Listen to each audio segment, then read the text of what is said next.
It's still quiet in the little town of Sabanias, but soon enough the bars and restaurants will be full of European sun-seekers. But getting on for half the population here is British. In O'Callaghan's bar we found some of them putting the world to rights, and there's plenty wrong with the UK. People from, Romania, say, or the people who are at Calais now, boarding out in the camps, the hundreds of camps in Calais. Could they apply and move to Australia? No. Can they move anywhere in Europe? Yes. Where do they want to go? Britain. Yeah, well, of course they want to go. Is that what you mean? Yeah, they want to go to Britain. And to be fair, probably so would I. Wouldn't you? Over the road, Dean shows us his contribution to Spain. He founded a charity which other British people here can contribute to. The money goes to the Spanish poor. This, he says, helps define the difference between the right and the wrong sort of migrant. An immigrant is someone who takes, and an expat is someone who goes to somewhere else and then gives a little bit back. Is that what you mean? That tends to be the perception of most of the people that I know locally, yes. Yeah, it is. None of these people would regard themselves as racist.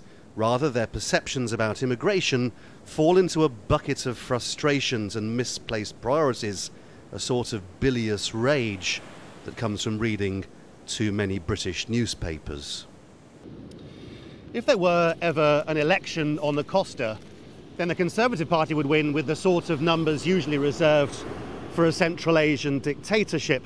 And the UK Independence Party would do quite well too. And that's ironic, because if they had their way and Britain left the European Union, then all these folk would probably have to go back home to the country they gave up as a lost cause. The Costa, of course, is no stranger to outsiders. The ancient Romans, the Phoenicians, Arabs, the Moors have all colonised these shores. Now the Russians are busy buying up the coast. So for bar owners like Oscar, British immigrants are nothing to fear or resent. For me right now, it's fantastic because the majority of my customers are from all over the place. Mostly they're English. Britain is in a good place economically, so they end up bringing a lot to this area.